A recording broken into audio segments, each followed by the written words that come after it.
안녕하세요. 좋은 책과 함께하는 시간, 북과의 부킹타임, 부킹의 윤꾼입니다. 여러분이 눌러주시는 좋아요와 구독 버튼 아주 큰 힘이 되고 있습니다. 앞으로도 잘 부탁드릴게요. 오늘은 최태성 작가, 유명하신 분이죠. 이분의 저서인 역사의 쓸모를 살펴보도록 하겠습니다. 자유롭고 떳떳한 삶을 위한 22가지의 통찰이라는 서브타이틀을 달고 있는데요. 뭔가 역사 이야기인데요. 이분이 워낙 좀 시술과 날줄로 엮는 이런 스토리텔링이 좀 탁월한 분이세요. 저도 예전에 몇 권 좀 읽어봤는데, 뭐 약간 좀 선생님 같은 부분이 없잖아 있어요. 실제 그 현역 정규 교과 선생님 뭐 출신이기도 하고요. 근데 이제 그 워낙 동서양 고전에서 오는 해박한 지식, 그리고 이거를 현대의 삶에 연결시키는 이 저자의 능력이 탁월해서 상당히 재밌게 동영상까지 시청한 적이 있었습니다. 이 EBS의 전파를 타서 그런 것도 있지만 이 통합 누적 수강생이 총 500만 명. 어우, 대단하죠. 이 대한민국의 이제 공인 역사 선생님이고요. 뭐 그런 대접을 받고 있어요. 원래는 이제 성균관대학교 사학과를 졸업하고 이제 역사 선생님이 된 것으로 좀 유명한데요. 좀 역사의 본질을 파고드는 수업 진행으로 좀 호평을 받았습니다. 그래서 2011년부터 2012년까지 EBS의 역사 자문위원을 거쳤고요. 2013년에는 국사편찬위원회의 역시 자문위원으로도 활동을 하셨습니다. 그 다음에 이제 MBC 무한도전에 출연한 게 아주 빅히트를 쳤죠. 여기서 한국사 강의가 좀 호평을 받아서 뭐 여러 좀 방송 매체를 좀 탔어요, 두루두루. 그리고 이제 KBS 1TV의 역사저널 그날, 저도 이거 좀 즐겨보는 프로입니다. 여기에 패널로 출연하고 있고요. KBS 라디오의 FM 대행진, 이 별별 히스토리 코너를 진행하는 등 아주 팔방미인격으로 다재다능하고 아주 다양한 채널로 한국사 교육에 앞장서고 있는 분입니다. 이 대부분의 책에서 그 한 번의 젊음을 어떻게 살 것인가, 역사에서 배우고 역사에서 익히되 무임승차는 하지 말자, 역사에 뭐 그런 내용의 취지를 많이 얘기를 하신다고 해요. 그러니까 이제 뭐 단순 암기적으로 해서는 아무 의미가 없다. 역사는 스스로를 알기 위해서 배우는 것이다. 내가 누군지 알아야 우리가 누군지 알 수 있고 세상의 흐름을 파악할 수 있다. 그러기 위해서는 과거에 살았던 사람을 만나야 하는데 그들의 삶을 통해서 우리가 갖고 있는 한 번의 젊음, 한 번의 인생, 어떻게 살 것인가를 생각해 보는 것을 바란다. 뭐 본인 스스로도 늘 항상 그러한 점을 고민하면서 일을 하고 있다. 뭐 이런 내용을 많이 하죠. 뭐 근데 이제 사람 인생이 좀 우연이라고 원래는 이제 대학교 입학 때요. 다른 과를 썼는데 떨어져서 사학과로 가게 되었다고 합니다. 당시에는 이제 아무래도 좀 그 부모님 영향을 많이 받잖아요. 부모님의 뭐 희망도 많이 좀 받아들일 수밖에 없고 진로 같은 부분에서도 당시에는 이제 영문과 이런 쪽이 뭐 아무래도 어문 계열이 취업이 잘 됐어요. 저보다 좀 약간 선배격인데 그래서 1지망을 영문과, 2지망을 사학과로 했다고 하는데 사학과가 덜컥 붙은 거죠.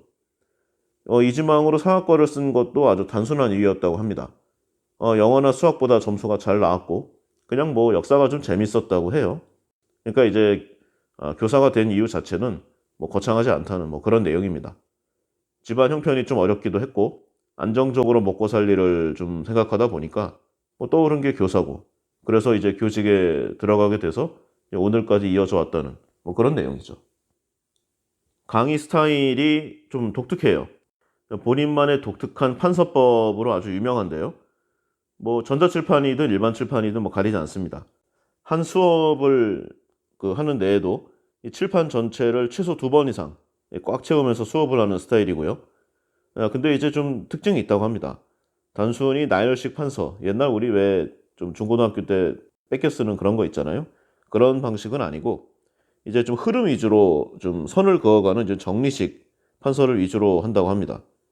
이 판서라고 하면 우리는 좀 지겹다는 느낌이 있는데 또 요즘 또 젊은 친구들 학생들에게는 또 좀 새롭게 좀 방식을 바꾸니까 또 잘 먹혀 들어가는 것도 같아요. 그 역사 과목의 특성상 그 동시대에 여러 사건들이 발생할 때 좀 학생들이 처음 접하면 좀 혼란스러워하죠. 그러니까 뭐 우리나라가 뭐 1500년경에 어떤 사건이 있었는데 이 당시에 중국은 어땠고 일본은 어땠고 서양의 중세사회는 어땠고 이렇게 좀 섞여 들어가면은 상당히 어려워요. 게다가 처음 배우면은 뭐 연도 외우다 끝나는 거죠. 근데 이 최태성 작가는 이런 부분이 너무 안타깝다는 생각에 자신만의 흐름의 방식으로 정리식 판서를 만들었다고 해요. 이게 잘 통하는 거죠. 큰 흐름을 이해하는데 도움이 되어서 기초가 부족한 학생들, 특히 수험생들에게 큰 호평을 받고 있습니다. 이 강의 중에 좀 그 라이벌이죠. 본인은 그렇게 생각하지 않는지 모르지만 설민석 씨, 이분은 사실 좀 어느 정도 좀 정치색을 띠고 있는 내용이 많더라고요. 강의 중간에도 뭐 어느 쪽이냐를 떠나가지고 뭐 자신의 정치관을 역사에 많이 좀 대입시키는 편이라고 느꼈어요. 그 설민석 씨 아버님도 이 국회의원이자 민주화 운동을 한 분이시죠. 아무래도 그게 좀 영향을 받지 않았나 합니다. 근데 이 최태성 작가는 설민석 씨와는 좀 다르게 정치색을 좀 가능하면 안 띄게 하는 편이죠. 중립적인 편이라서 정치색에 좀 민감한, 좀 정치권에 좀 그런 걸 좀 싫어하는 학생들은 최태성 씨의 강의를 많이 듣는다고 합니다. 뭐 이런 부분이 이제 최태성 작가에 대한 이야기고요. 근데 이제 이 책에 대한 내용을 좀 생각해 보면은 뭐 좀 다 읽은 저 나름대로의 총평? 어, 역사 공부를 뭐 처음 접하는 사람이나 뭐 학생, 뭐 이런 분들에게는 괜찮을 수도 있겠다고 생각을 해요. 그렇지만 이제 뭐 깊은 내용을 좀 공부한다거나 뭐 좀 심도 깊은 내용을 공부하고 싶다. 이런 분들에게는 권하고 싶지는 않습니다. 생각보다 판매 부수가 굉장히 잘 나왔는데요. 그냥 좀 잘 팔린 좀 대중 교양서, 좀 보편적인 역사서, 그런 느낌이에요. 솔직히 이 책에 대한 임팩트는 그다지 강하게 오지 않았습니다. 솔직히 크게 재미가 좀 있었다는 느낌은 없고요. 뭐 별로 권해주고 싶은 생각이 없습니다. 당연히 제 개인의 생각이니만큼 다른 사람들과는 다를 수 있고 다른 분들은 안 그럴 수 있다는 점을 분명히 말씀을 드리고 싶어요. 그래서 그 책에 대한 내용을 좀 최대한 참고를 해서 어, 저 나름의 방식으로 좀 다시 이야기해 보려고 합니다. 역사라는 화두에 대해서 말이죠. 역사란 무엇인가? 뭐 인생은 무엇인가라는 이 해결할 수 없는 이 도돌이표 같은 질문과 더불어서 굉장히 많은 학자들과 이 선각자들이 이 문제에 대해서 파고들었었죠. 근데 뭐 명쾌한 답은 도출시키지 못했습니다. 역사의 쓸모, 책 제목이기도 한데요. 이 경쟁과 효율을 강조하는 오늘날과 같은 정말 정신없이 바쁜 시대, 이 쓸데없다는 말은 상당히 치명적이고 마이너스적인 이야기임에 틀림없습니다. 그 무엇이든 자신의 존재 가치, 즉 쓸모를 증명하지 못하면 곧 도태되겠죠. 천덕꾸러기 신세를 피하기 어렵습니다. 이 수백 년, 수천 년 전의 이야기를 배우는 역사가 고리타분하고 이 쓸데없는 공부의 대명사로 취급받아온 것도 상당히 오래된 이야기죠. 현재까지 이어져온. 그러나 역설적으로 이 경쟁과 효율을 최우선순위로 두는 이 글로벌 대기업군의 경영진들이 가장 탐닉하는 학문 역시 역사입니다. 이 경영에 도움이 되고 미래를 대비하는 데 필요한 이 공부를 하는 것만으로도 시간이 모자란 매우 바쁜 사람들이잖아요. 그러한 CEO, 경영진들이 그토록 열심히 역사를 공부하고 역사에 심취하는 이유는 무엇일까? 각종 조찬 모임이라든가 세미나, 컨퍼런스 이쪽에 아주 굉장히 많이 모입니다. 한 그룹의 이 CEO쯤 되면은요, 사실 뭐 돈을 벌어오는 능력도 탁월하지만 공부도 정말 어지간히 끝까지 예, 뭐 한국식 기준이지만 했던 사람들이면 분명합니다. 그리고 역사에 대한 내용도요, 이미 그들 스스로 어지간한 내용은 다 알고 있어요. 그런데도 왜 그렇게 바쁜 시간을 쪼개서 서로 만나고 토론하고 대화하는가? 바로 무언가를 얻기 위해서죠. 그것이 이제 인사이트이기도 하고, 뭐, 투자 결정의 뭐 지표이기도 하겠지만, 뭐, 네트워크도 있겠죠. 그렇지만, 본인이 알고 있는 그 역사를 다시 공부하고 재해석하고 다른 사람과 이야기하는 그 과정만 거쳐도 전혀 다른 어떤 도움의 지표가 생긴다는 뭐 그런 아주 무궁무진한 학문의 보고라는 그런 내용입니다. 이 역사의 대중화를 위해 많이 힘써온 이 최태성 작가는 이러한 문제에 답하기 위해서 이 역사의 쓸모에서 좀 역사를 철저히 실용적인 관점으로 이제 바라보는 그런 자세를 좀 유지하는 것 같아요. 역사를 배워서 어디에 쓰냐고 말하는 사람들에게 역사를 공부하면 무엇이 좋은가에 답하는 것을 목표로 삼았다는 점, 뭐 본질에 충실했다는 내용이겠죠.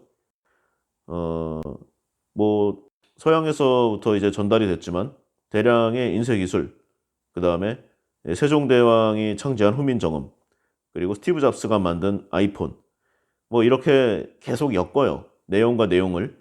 그래서 세상을 바꾸는 생각의 조건을 알아보고 뭐 협상의 기술, 그리고 한국사, 세계사, 그다음에 당시 사람들의 고민, 그다음에 과학 발전, 이 모든 것을 계속 묻고 아우르는 그런 작업을 계속 반복합니다. 이 과정에서 이 책을 읽는 독자들에게도 많은 내용을 전달해 줄 수 있다는 뭐 그런 내용이겠죠. 인생을 사는 동안 우리는 늘 선택의 기로에 놓이게 됩니다. 세상을 살아간다는 것, 인생을 관통한다는 것 굉장히 어렵고요. 힘들고 슬프고 외로운 일이 아닐 수가 없습니다. 그때마다 이 막막하고 이 불안함을 느낀다면 이 역사 속의 인물을 멘토로 소환해서 이 흔들리고 무너지기 쉬운 자신의 인생길에서 든든한 조력자로 삼아 보세요. 이라는 게 저자가 책을 통해 보내고 있는 사인의 거의 전부라고도 할 수 있습니다. 저는 개인적으로 한때 이런 생각도 했습니다. 보통 이제 좀 어느 좀 훌륭한 사람들이라던가 아니면 좀 능력치가 탁월한 사람들이 이런 얘기를 많이 하잖아요. 그래도 역사의 이름을 남기는 그런 영광을 누리고 싶다. 뭐 세상에 내 이름 석자를 알리고 싶다. 뭐 이런 말을 많이 하잖아요. 근데 생각해 보면은요. 우리가 현재 알고 있는 역사 속의 위인들, 그러니까 지금 당장 대답할 수 있는 사람들, 과연 몇 명이나 될까요? 아마 뭐좀 좀 독특한 소수의 사람이 있을지 모르지만 아마 많아야 100명 정도일 겁니다. 그것도 지금까지 살아온 전 분야, 전 세계의 전 시대 모든 인간의 분야를 망라해서죠. 그런데 현재 우리나라에만 인구가 5천만 명이고요. 전 세계는 뭐 조만간 100억 얘기가 나올 정도예요. 그중에 위인으로 기억되기도 정말 어려울 것인데 뭐 그 기억하면 무엇할 것인가. 우리는 모두 스티브 잡스가 훌륭하고 오바마가 꽤 괜찮은 대통령이었으며 아인슈타인이 엄청나게 똑똑했다는 것을 잘 알고 있습니다. 그러나 우리는 1년을 살면서 그들을 과연 몇 번이나 생각하는가? 또 생각하면 그게 또 무엇인가? 무엇을 해야 할지 모르는 사람들이 나름대로 의미를 만들어낸 것에 불과할 뿐인 것은 아닌가? 이런 생각을 굉장히 많이 했었습니다. 어, 한때 저도 어릴 적에, 뭐 지금도 그렇지만 역사를 굉장히 좋아했어요. 지금도 계속 보고는 있는데, 한때 슬럼프가 왔었죠. 과연 이거 해서 무엇하나? 이게 취직에 도움이 되나? 남들은 지금 한참 달려가는데, 전공서, 실용서, 그리고 어학 공부를 정말 열심히 하고 있는데, 나는 도서관에 파묻혀서 이렇게 역사책 옛날 거나 보고 있는데, 과연 내 인생을 어떻게 예, 풀려갈 것인가? 이런 생각에 굉장히 나름 좀 괴로웠던 기억이 있습니다. 물론 지금은 이 역사 공부를 했던 게 지금 제 인생에 아주 큰 도움이 되고 있어요. 하지만 그 좀 본인이 실제로 세상을 사는 경험이 없고 단순히 역사 공부만 이 뭐 연구실이라든가 도서관에서 한다면은 그것 또한 큰 도움은 되지 못하리라고 생각합니다. 이 머리로 이해한 이 이론적인 내용이 본인의 실제 삶과 결합을 할 때 바로 거기서 옛 선조들의 경험 그리고 새로운 인사이트가 도출된다는 것 저도 많이 깨달았고요. 저보다 좀 젊은 분들에게 꼭 이야기해 주고 싶어요. 역사를 다루는 거의 대부분의 책은 이 내용을 화두로 합니다. 역사란 무엇인가? 뭐 동명의 아주 유명한 책도 있죠. 예, 오늘의 삶에 만족하고 뭐 미래에 큰 걱정이 없는 사람들, 그들에게는 이 질문은 뭐 별로 필요가 없을 겁니다. 예, 그러나 오늘의 생활이 불만족스럽고 고통스러운 일을 많이 겪는, 그래서 고달픈 오늘보다는 더 밝은 미래를 갈망하는 사람들에게는 아주 상당한 가치를 지니는 것이 바로 이 역사란 무엇인가라는 화두에서 오는 역사 공부가 아닌가 하는 생각입니다. 인간은 과거의 일에 비추어 봄으로써 현재를 더 깊이 이해하고 과거와 현재의 연장선 위에서 과연 미래에 무엇이 기다리고 있으며 또 무엇을 이룰 수 있는지를 어렴풋이나마 예상하고 감지할 수 있기 때문이죠. 저도 역사를 공부해 보면서 많은 질문들을 가졌었습니다. 뭐 역사를 창조하는 것은 과연 왕이나 뭐 군주, 제후, 귀족 이런 좀 소위 로얄 패밀리들인가? 아니면 이름 없는 민초들, 수많은 민중인가?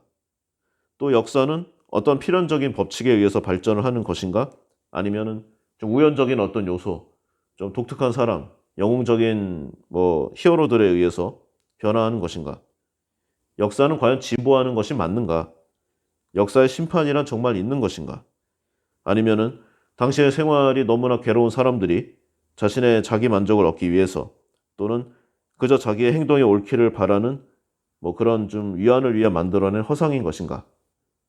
역사의 심판이 있다면 그럼 누가 내리는 것인가? 또 역사가들이 쓴 역사는 과연 얼마만큼 진실인가? 이런 질문들로 좀 나를 세우는 경우도 있었습니다. 특히 역사는 진보하는가의 부분을 가장 많이 생각했었는데요. 뭐 멀리 갈 거 없이 그냥 우리나라 역사만 봐도요. 이제 삼국시대 이후로 신라가 통일을 하고 좀 잘 살다가 뒤로 갈수록 좀 흔들리죠. 퇴폐적이고 향락적이고 그리고 쓸데없는 골품제 신분제에 묶여가지고 좋은 인재가 힘을 쓸 수 있는 자리로 좀 올라가지 못하는 사회가 점점 몰락해 가는 거죠. 그래서 이거를 타파하고자 왕건이 고려를 세워서 또 일소를 합니다. 근데 또 잠깐이죠. 실질적인 힘도 없고 영향력도 없는 상태로 쭉 또 쓰러져 갑니다. 그러다가 마지막에는 이제 사람들 쥐어짜고 또 막 주지육림에 빠진 이런 뭐 고관 대작들의 또 작태가 또 나타나고 뭐 이에 또 예, 또 세상을 바꿔야 되겠다고 생각한 이성계에 의해서 또 조선이 건국이 되죠. 뭐 처음에는 아주 혁신적이었습니다. 정도전에 의해서 세상이 한번 좀 멋지게 바뀔 것 같았는데 또 쓸데없이 예속 논쟁이나 하고 중국에서조차 잘 쓰지 않는 성리학의 아주 골수적인 내용들만 담아와가지고 자기들만 아는 방식으로 자기들끼리 로얄 패밀리를 또 건설을 했죠. 결국 뭐 조선이 또 몰락하고 이런 게 이제 역사잖아요. 뭐 한국의 역사를 봤지만 중국도 별 차이 없고요. 전혀 문화권이 다른 중세 유럽이라든가 이쪽도 뭐 별반 차이가 없습니다. 과연 인간은 발전하는 것이 맞는가? 한참 때의 큰 고민거리이자 화두였었죠. 또 이런 생각을 해볼 수도 있습니다. 현재 우리와 그 역사의 좀 고대 철학자들 누가 더 똑똑한가? 물론 뭐 정보의 양이 현재가 훨씬 많죠. 옛날에 보면은 뭐 군자는 5술의 책을 읽어야 된다. 그래야 현자 소리를 듣는다. 뭐 이런 말들도 있었는데요. 이 5수레가 오늘날과 같이 이런 종이로 제본된 책이 아닙니다. 이 주간을 기준으로 한 거죠. 그래서 아무리 잘 세봐야 한 100권 정도입니다. 아마 그것도 안 될걸요? 그러면 100권이라고 치고 우리가 지금 초등학교 때부터 지금까지 살아오는 동안 읽은 이 교과서만 봐도 뭐 거의 그 정도는 될 것 같아요. 그러니까 옛날에는 지식의 양 자체가 굉장히 적었다는 거죠. 뭐 그 질은 차지하고라도요. 그런데 이렇게 생각을 해보면은요. 저는 이 고대의 이 대철학자 소크라테스, 그리고 뭐 아리스토텔레스 이런 사람들, 그리고 뭐 동양으로 오면은 뭐 삼국지의 뭐 제갈공명 이런 사람도 있지 않습니까? 저는 이런 사람들보다 똑똑하다고는 생각할 수가 없어요. 아니 뭐 제뿐만이 아니고 현재 우리나라에서 좀 존경받는 대철학자, 뭐 아니면 뭐 대학 교수, 철학과 교수 뭐 이런 사람들도 과연 예전에 그런 좀 현자들에 비해서 정신적으로 우월한가? 쉽게 답을 내릴 수가 없을 것 같습니다. 물론 알고 있는 지식의 양은 더 많겠죠. 이 세월이 벌써 몇천 년이 지났으니까 시간의 흐름에 쌓이는 지식들이 있을 거 아니에요. 그래서 그런 결정을 내릴 수는 없는데 누가 더 똑똑하다고. 그런데 뭐 예를 들어서 서기 100년의 의사와 현재의 종합병원의 의사, 만약에 내가 몸이 아프면 누구를 찾아갈 것인가? 이 문제는 볼 것도 없죠. 당연히 당연히 종합병원의 의사를 찾아갈 겁니다. 그리고 내가 무슨 뭐 기계를 만들고 싶은데 서기 100년의 사람을 찾아갈 것인가? 아니면은 현재의 무슨 뭐 기업이라든가 뭐 공장 이런 쪽을 찾아갈 것인가? 이거는 뭐 생각할 것도 없죠. 그러니까 자연과학은 계속 발전해 왔다는 것입니다. 인문학도 분명히 발전을 해 왔다고 생각되지만 그것보다 훨씬 더 높은 수준으로 자연과학은 더욱 큰 성취를 이뤄낸 것이죠. 과연 인문학의 본질, 이런 역사의 가치는 어디에 있는가? 한때 이런 문제가 저를 굉장히 정신적으로 괴롭혔습니다. 학교 다닐 때 보통 그런 얘기 많이 하잖아요. 뭐 공돌이, 이렇게 좀 이공계 공부를 잘한다거나 아니면 좀 공대에 간 사람들을 비하하는 말이었는데 지금 우리 주위를 둘러보면은요. 그 사람들에 의해서 만들어진 것이 아닌 게 없습니다. TV를 볼 때도, 그리고 전화를 할 때도, 뭐 무언가의 기계를 쓸 때도, 컴퓨터를 만질 때도 다 그거의 연장선이죠. 과연 이 역사, 이 인문학의 총알하는 이 역사는 과연 어디다 쓸 것인가? 지금도 사실은 100% 해결되지 못한 문제임에는 분명해요. 그러나 이제 그 가장 성공한 사람들, 그리고 과학적으로도 탁월한 역량을 발휘하고 일가를 이룬 사람들이 이구동성으로 하는 말이 인문철학, 그 중에서도 역사를 공부하라는 것을 보면 네, 제 생각도 그렇게 틀리지만은 않은 것 같다는 생각에 위안을 가지기도 합니다. 역사하면 또 떠오르는 의문 중에 하나, 과연 우리가 지금 보고 있는 이 역사책 믿을 수 있는 자료인가? 왠지 좀 누군가한테 말로 듣는 것보다 뭐 어느 출판사나 아니면 뭐 어느 왕조 아니면 좀 유명한 사람의 뭐 낙관이나 도장, 인장 뭐 이런 게 찍혀 있는 이런 정식 제본된 책이 뭔가 더 설득력이 있고 그럴듯해 보입니다. 좀 권위와 정당성도 있는 것 같고. 그런데 사실 역사를 생각해 보면은요. 역사가가 자기의 뭐 그냥 기분이나 희망, 뭐 나름의 세계관이나 이해관계에 맞춰서 적당히 이야기를 꾸며댔을 가능성을 배제할 수가 없어요. 인간이 쓴 역사에 대한 의심과 회의, 바로 이러한 가능성에서 출발하지 않나 합니다. 그리고 비판적인 눈으로 역사를 살펴보면은요, 역사가들이 역사를 날조하거나 창작한 이런 사례들 아주 굉장히 도처에서 찾아볼 수가 있습니다. 생각해 보면은요, 역사가들이 가장 중요하게 남기는 사료는 이제 문자 기록임에 틀림없는데요. 근데 지금까지 남아있는 옛 문서는 거의 모두 이 당시 사회의 지배층이 만든 것들입니다. 보통의 사람들, 그러니까 일반 대중을 뭐 예로 들면은요, 이 사람들이 문자를 읽고 쓰게 된 것은 뭐 유럽의 경우로도 기껏해야 뭐 2, 300년. 그리고 우리나라와 중국의 경우에는 일제 강점 이후로 100년도 안 되는 최근의 경우입니다. 그 이전에는 사실상 이 극소수의 지배층만이 문자를 이용했었죠. 심지어 세종대왕이 만든 한글, 당시에 이제 언문이라고 불렀는데 낮춰 부르는 표현이죠. 사람들이 지식의 교류를 못하게 막는 거예요. 그렇게 좀 무지한 상태로 대를 이어서 종살이 노예살이를 시키는 그 목적으로 움직였던 게 바로 조선시대의 양반이라는 그런 계층입니다. 누구나 문자를 사용하면서 타작이나 컴퓨터로 문서를 생산하고 지식을 전달하고 저장하고 이제 그런 게 가능한 현대에서도 사실 이런 역사나 언론의 조작은 많이 있잖아요. 근데 옛날에는 뭐 말할 것도 없죠. 사료를 살펴보면은요, 사실 가장 가치가 있다고 생각되는 이제 국가기관에서 발행되는 이 자료들, 원래 1차 사료라고 불리는데요. 역사 연구에서는 가장 기본적인 자료로 쳐주죠. 근데 이게 대개 국가기관이나 뭐 대부분은 권력기관에서 편찬됐음에 분명합니다. 이 역사물을 뭐 만드는 것도 어렵지만 사실 보존하고 이 후대로 물려주는 게 더욱 어려워요. 오늘날과 같이 좀 기술력이 뛰어나고 보존 시설이 잘 되어 있는 상황에서도 쉽지 않은 문제입니다. 근데 옛날에는 그런 기술력이 없잖아요. 그러니까 굉장히 많은 이 사람들의 노동력이 들어갔을 거고요. 시간이 소요됐을 거고 비용이 소모됐을 겁니다. 그러면 과연 당시의 전제 군주제 하에서 왜 그런 기록을 남겨놨는가? 당연히 목적과 이유가 있겠죠? 그들에게 도움이 돼서 그런 겁니다. 그러니까 자신들의 전제 군주정에 도움이 되는 선택받은 자료만 후대에 물려주는 거죠. 한마디로 세뇌입니다. 이렇게 먼 훗날까지 전해져서 언젠가는 역사가들로부터 가장 중요한 사료로 대접받게 될 문서들, 이 지배층과 권력자들이 자기네 관점에서 스스로의 필요에 따라 만들었다는 이런 공통점을 가지고 있습니다.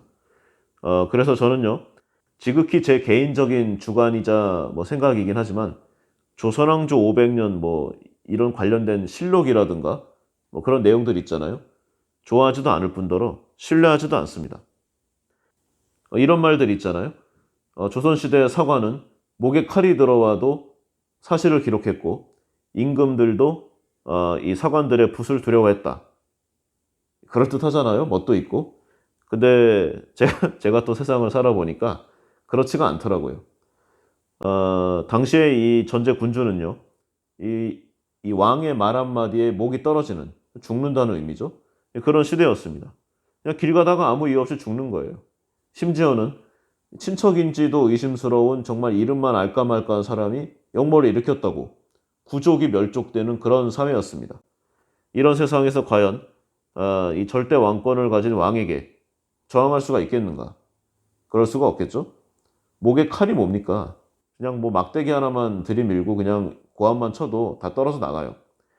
그리고 당시에 조선 사회의 이 사관이라는 사람들, 전통 양반의 이런 신분제에서 자신의 위치를 차지한 사람들, 저는 굉장히 약골들이라고 생각합니다. 몇 번 때려주고 집어 던져주면은요, 말 잘 들을 겁니다. 혹시 한두 명 버티는 사람이 있겠죠? 그러면 갈아치우면 됩니다. 그 일을 할 수 있는 사람은 넘쳐나기 때문이죠. 그런데 이렇게 사관의 권위를 실추시키면 그들이 만든 이 저작물에 대한 가치도 떨어질 테니까 이런 식으로 그냥 말로 올려줬다는 것으로 저는 이해하고 있습니다. 동서양의 어떤 시대를 막론하고요. 모든 시대의 지배자들, 그 시대의 역사 기록을 엄격히 감시하고 통제하고 조작함으로써 이 미래 역사가를 지배하려는 그런 좀 의도가 있다고 저는 생각을 해요. 또 상당히 성공을 거두었고요. 현재 보면은요, 조선왕조 실록만 연구하는 학자들도 굉장히 많은데, 저는 지극히 개인적인 생각이지만 진짜 안타깝다는 생각을 하고 있습니다. 이렇게 기록물 문자로 남겨진 거 말고, 좀 건축물이나 이런 조형 같은 것도 있잖아요. 중국의 만리장성이라든가, 유럽의 무슨 대성당, 무슨 박물관, 이집트 피라미드, 우리나라 경복궁, 이런 데들도요, 다 지배자를 위해 만든 것이고, 나름의 의도와 후대를 지배하고자 하는 저는 어떤 목적이 있다고 좀 확신을 합니다. 그러한 것들은 당연히 많은 돈과 이 시간이 필요한 것들이잖아요. 만들려면은. 당시의 지배층이 그들의 권력의 크기, 그들이 가지고 있는 이 부귀 영화, 이런 것들에 대해 많은 이야기를 해주고 있는데요. 그러나 정작 그것을 만드는 일에 동원된 사람들의 이 피와 땀과 눈물에 대해서는 별로 말이 없습니다. 그들이 살았던 정말 사람이 살 수 있는 곳인가라는 의문이 드는 그런 주거, 흔적도 없이 사라져 버렸고요. 이 문자를 이용할 수 없었던 이 문명의 당시 사람들, 자신들의 고통과 흔적에 대해 아무런 기록을 남기지 못했습니다. 태어났으니 살다가 무지렁뱅이로 인생을 마무리하는 것이 대부분이었습니다. 이러한 사정 때문에 현대의 역사가는 아무리 많은 사료를 모으고 또 아무리 열심히 연구하고 공부한다고 하더라도 과거의 사회, 사건, 문명, 시대상 이런 것들을 있었던 그대로 연구할 수가 없다는 것이 좀 당연하지 않을까요? 저는 그런 생각을 많이 합니다. 그리고 저는 지금 제가 알고 있는 역사가 제 나름대로는 좀 공부하고 연구했다고 생각하지만 과연 진실이고 사실인가? 이거에 대한 좀 제 스스로의 기억에 대한 의심도 하고 있어요. 왜냐면은요, 이제 제가 기본적으로 역사를 배웠던 것은 그 처음이 아무래도 좀 국가에서 발행한 그 검정 교과서, 거기서 배운 것이기 때문인데요. 그러니까 국가 권력이 역사 교과서를 미리 심사하고 검열해서 이런 거는 알려줘야 돼. 이런 내용만 남긴 책이라는 생각이죠. 이 자신들의 권력을 이용해서 마음에 들지 않는 역사책을 읽지 못하게 금지하거나 뭐 없애거나 뭐 이랬던 것이 뭐 불과 얼마 전이잖아요. 근데 이제 이런 상황에서 그럼 그들이 보급한 역사책에는 어떤 내용이 담겨 있는 것인가? 과연 그것은 사실인가? 이런 의심을 하는 게 저는 합리적이라고 생각합니다. 이 역사 교과서는 그것을 발행한 그러니까 그 시대의 지배적인 사상 그리고 권력층, 이 지배층의 이해관계를 가장 충실하게 표현하고 자신의 피지배 계급이 이것을 좀 공부하고 답습하도록 좀 원합니다. 그래서 이제 그 삼국사기가 가장 대표적인데요. 좀, 좀 굉장히 많이 알려졌잖아요. 삼국사기가. 그런데요. 삼국시대를 보면은 그냥 한 7, 800년도라고만 계산을 해도 지금으로부터 약 1300년 전이란 말이에요. 근데 이게 어떻게 이렇게 잘 보존이 되고 오늘날 우리에게까지 전파가 되고 삼국사기에 나온 내용이라면 신뢰할 수 있어. 이런 인식을 갖게 됐을까? 저는 이런 생각을 좀 많이 해봤습니다. 결국은 이제 일본 제국주의 시대부터 시작이 되는데요. 당시에 이제 그 일본은 한국의 이제 민족혼을 말살시키는, 그러니까 일본의 한국 지배를 정당화시키기 위한 여러 노력을 기울였다고 합니다. 그 중에 이제 그 초등학교부터 당시는 국민학교죠. 그런 이제 좀 식민지 사관, 이 주체성 말살 이런 내용으로 좀 많이 교육을 했다고 합니다. 그러니까 이제 그 우리 민족이 자주적으로 뭐 발전할 수 없고 참 한심하니까 일본이 도와주어야 이 좀 근대화를 할 수 있다는 이런 식민주의 역사관을 보급하기 위해서 당시에 이제 그 조선사 편수회라는 역사 편찬 기관도 따로 운영했다고 해요. 그래서 여기가 여러 가지 한국의 좀 기초 자료들 중에서 고르고 골라서 이 정도는 일제치하의 이 조선의 백성들에게 알려줘도 괜찮아. 또는 적극적으로 알려야 돼. 라고 해서 선택된 책이 바로 삼국사기입니다. 그러니까 그렇게 잘 보존이 되고 우리가 잘 알고 있는 거죠. 그러니까 삼국사기 자체가 엉터리인데 이게 또 일제의 손을 거치면서 한 번 더 왜곡이 됐다는 겁니다. 좀 일본의 이런 그런 문제를 역사적인 거를 생각하면 참 피가 거꾸로 솟는데요. 그럼 일본 정부는 오늘날은 잘 하느냐? 자신들의 청소년들에게는 뭐 과거 일본 제국주의의 뭐 아시아 침략이라든가 일본군의 야만 행위 절대로 가르치지 않는다고 합니다. 한국과 중국에서의 양민 학살, 뭐 강제징용, 뭐 여자 정신대 문제, 뭐 이런 일본의 과거의 전쟁 범죄를 거론하면은 뭐 다시 일본을 군사 대국으로 만들려는 이 집권당, 보수 세력, 여기에 대한 이제 반대 여론이 좀 거세지기 때문인데요. 그래서 일본의 이 위정자 계층과 이 교육 당국은 이 아시아 국가들의 이 강력한 항의를 무릅쓰고라도 역사 교과서를 검열해서 국정본을 좀 내고 자신들의 입맛에 맞는 내용만 좀 넣으라고 계속 요구를 하고 있는 그런 상황입니다. 정권이 바뀌어도요. 그 어차피 자민당 일당 독재체에서 그 계파만 다른 사람이 나오기 때문에 아무 소용이 없다고 합니다. 일본은 사실상 저는 좀 민주주의 국가가 아니라고 생각을 해요. 이 역사는 좀 생각을 많이 하면서 좀 배우고 익혀야 된다는 생각도 많이 합니다. 이렇게 좀 시대상을 반영하지 않고 옛 것이라고 그냥 많이 익히고 공부하고 하면은요, 좀 의심과 비판 없이 받아들이는 헛똑똑이. 우리 보통 보면은 왜 학교 좋은 데 나왔는데 이상하게 얘기하면 답답한 사람들 있지 않습니까? 예, 그런 사람들의 그냥 반복 재생산이 되지 않을까 이런 걱정도 좀 해요. 그리고 제가 그 역사의 기록물을 또 믿을 수가 없는 게 이렇게 좀 방금 말한 것처럼 정치적인 의도가 분명히 있었을 거고요. 또 하나는 그냥 자연 소실이 있었을 거라고 생각을 하기 때문인데요. 우리 어릴 적에 왜 이런 놀이 했었죠. 아이 때 뭐 한 대여섯 명이라든가 좀 한 10명 정도를 쫙 늘어쓰고 첫 번째 사람이 좀 두 번째 사람한테 어떤 내용을 얘기하면은 쭉 전달하다가 마지막 10번째 사람이 하는 얘기를 보면은 첫 번째와 전혀 다른 얘기를 하는 경우를 우린 다 아마 경험이 있을 겁니다. 이게 짧은 상황에서도 이런데요. 이제 국가 단위나 뭐 민족 단위로 보면은 이제 문자를 발명하기 전에는 이런 식으로 구전으로 이어져 왔을 거 아니에요?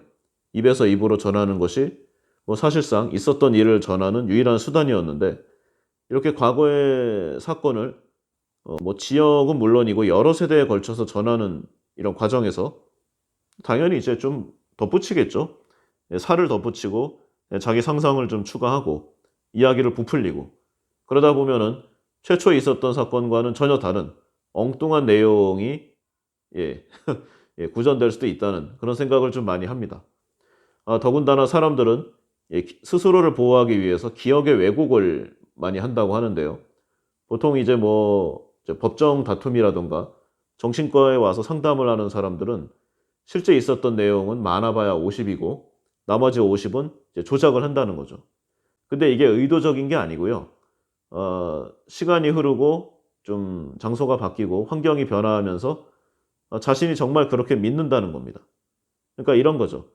만약에 제가 어렸을 때 어떤 특정한 일이 마음에 안 들어요. 그러면 그거에 대해서 계속 그때는 그런 게 아니었어. 그리고 다른 사람들에 얘기할 때 좀 왜곡해서 좀 거짓말을 해서 얘기를 하면은요. 이게 한 20-30년 지나면 이게 사실로 굳어진다는 거죠. 한 개인에 대해서도 이럴진데 이 수세대 여러 환경에서 시대를 변화하면서 이렇게 넘어오는 과정에서 보면은 당연히 이 내용은 변한다는 거죠. 그러니까 구전에서 넘어오는 이런 구전설화 믿을 수가 없다는 겁니다. 그러면은 또 이런 문제가 있습니다. 아니 그러면 역사라고 좀 쓰여지고 오늘날까지 전해져 오는 내용은 다 믿을 수가 없는 것인가? 또 뭐 그렇게 하면은 또 학문 자체가 성립이 될 수가 없겠죠? 저는 개인적으로는 이 중세 유럽의 다음 시대인 르네상스 시대가 이제 그 가장 선구자적인 좀 역할과 좀 그런 시대가 아닌가 하는 생각을 합니다. 그 이전의 상황을 보면은요, 중세 유럽의 암묵 시대죠.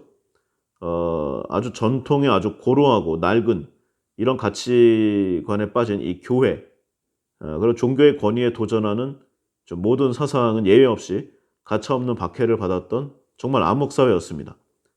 뭐 유일한 지식층이라고 할 수 있는 사람들은 이제 오직 신을 모시는 성직자들 뿐이었는데요. 교회의 위엄을 높이고 이제 기존의 전통의 사회 질서를 강화하는 일에 종사할 뿐인 사람들이었습니다. 뭐 툭하면은 뭐 교회의 권위를 내세워서 약한 자들을 마녀라고 태워 죽이고 자신들의 좀 교회 돈이 떨어지니까 너의 죄를 사하노라고 면죄부를 팔고 정말 정말 엉망이었죠. 오늘날이라고 뭐 달라졌는가. 각종 신문 지상파를 장식하는 대형 교회들의 비리들 그리고 세습 무슨 세습입니까 교회가. 이런 거를 보면은요 정말 역사가 발전한다는 사실에 회의적인 생각을 갖고 있는 뭐 그런 주장도 그럴듯한 게 아닌가 하는 생각도 좀 하곤 합니다. 어쨌든 뭐 이런 사람들이 가득 찬 그 세상에서 중세 유럽의 역사는 이 종교적 고정관념 그리고 지배층의 의도와 편견 뭐 이런 걸로 가득 찬 허구와 상상의 역사가 되고 말았을 겁니다. 저는 그렇게 생각해요. 그래서 뭐 옛날에 로마 시대 때보다도 못한 것 같습니다. 역사적 사실을 가능한 한 객관적으로 기록하려고 좀 했었던 그런 게 많은데 뭐 이런 단기간으로만 보면은 역사가 오히려 퇴보했다고 할 수도 있겠죠. 이런 신의 의지 그리고 이 신의 권위를 빌려서 호가호위한 이런 좀 관계된 사람들 그리고 신학의 그늘에 가리워서 인간의 암흑기가 있었던 바로 이 중세 암흑 시대 이런 거를 좀 깨트려 본 게 이제 르네상스의 시작이죠. 모든 것이 신의 의지고 신을 위한 삶을 살아야 한다는 이 신중심의 사상, 가톨릭 교회 횡포, 이 불합리한 봉건적 미신과 관습을 타파하려 한 이 사상적 반란, 이게 바로 르네상스인데요. 이들의 입장에서 보면은 이 중세 가톨릭의 이 교리야말로 당시 사회의 가장 거대한 미신이자 편견임에 틀림없었습니다. 세계가 변화한다는 생각, 또 변화해야 한다는 의지, 인간 사회가 시간의 흐름에 따라 더 높고 가치 있는 목표를 향해 나아가야 한다는 이 진보의 관념, 바로 이 여러 사상가들에 의해서 제자리를 잡았고 오늘날에 이어져서 오늘날의 이 시민사회가 성립하게 된 그 시초가 되었습니다. 뭐 조금 다른 얘기긴 한데요. 저는 이 선조들, 선배들의 이 삶의 궤적인 역사를 공부하는 가장 큰 목적이 스스로의 존재와 의식을 규정하고 확립하기 위한 그런 목적에 있다고 좀 생각을 합니다. 무슨 말이냐면은 좀 휘둘리거든요.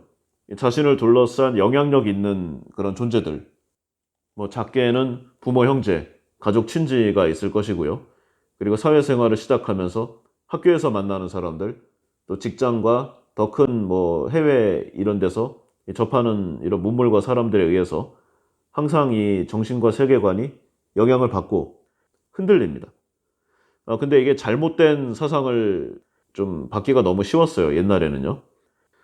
뭐 틀린 것을 강요한다거나 아니면은 좀 자신만이 정의롭다는 것도 좀 무비판적으로 사람들에게 좀 권위적으로 찍어 눌렀던 경우도 많았습니다. 뭐 예를 들어 보면은요. 우리가 알고 있는 그 고대 그리스의 위대한 철학자 플라톤. 뭐 훌륭합니다. 뭐 인터넷 검색만 해봐도 뭐 주요 저서라던가 사상이 주르륵 나오는 아주 훌륭한 대단한 사람이죠. 근데 이 플라톤이 말하기를 당시의 노예 제도가 신이 내린 범접할 수 없는 질서라고 했습니다. 말이 안 되죠?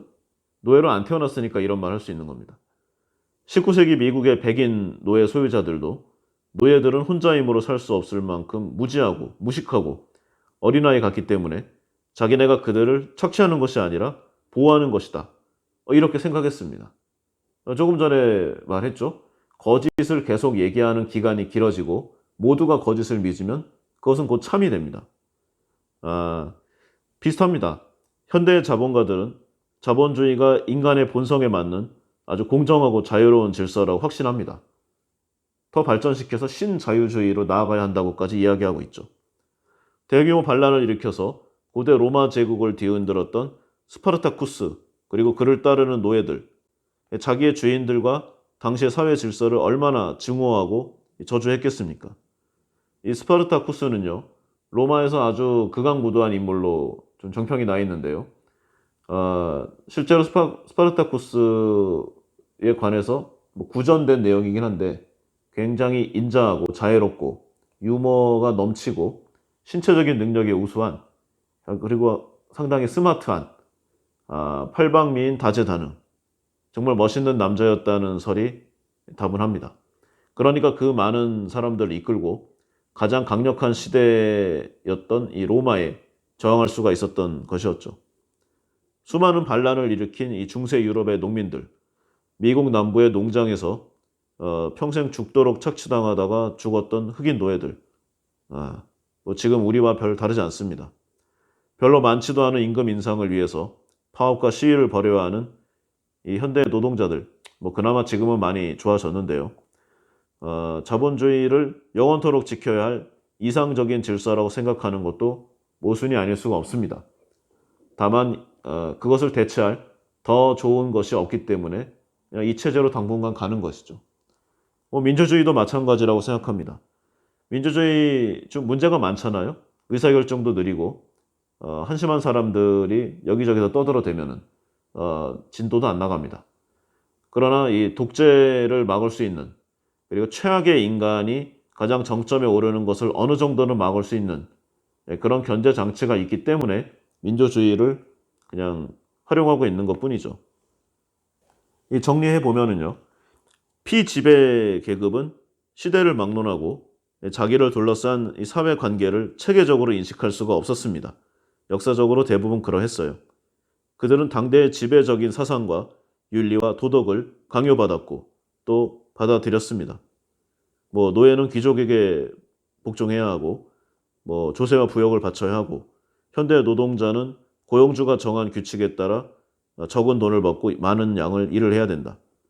뭐 모든 시대의 피지배 계급은 단지 지배자의 이 폭력에 대한 두려움뿐만이 아니라 그렇게 하는 것이 옳고 또 그렇게 해야 한다는 이런 좀 주입된 세계관, 그런 좀 세뇌가 있었기 때문에 그렇게 움직였던 것입니다. 따라서 이 모든 시대의 이 지배적인 사상, 언제나 지배 계급의 세상이었던 것이죠. 오늘날 그리고 지금 우리가 알고 있는 이 사상과 관념, 지식, 지혜는 과연 내가 열심히 공부하고 연마해서 얻은 내용일까요? 아니면 누군가에 의해서 어느 정도 영향을 받은 부분일까요?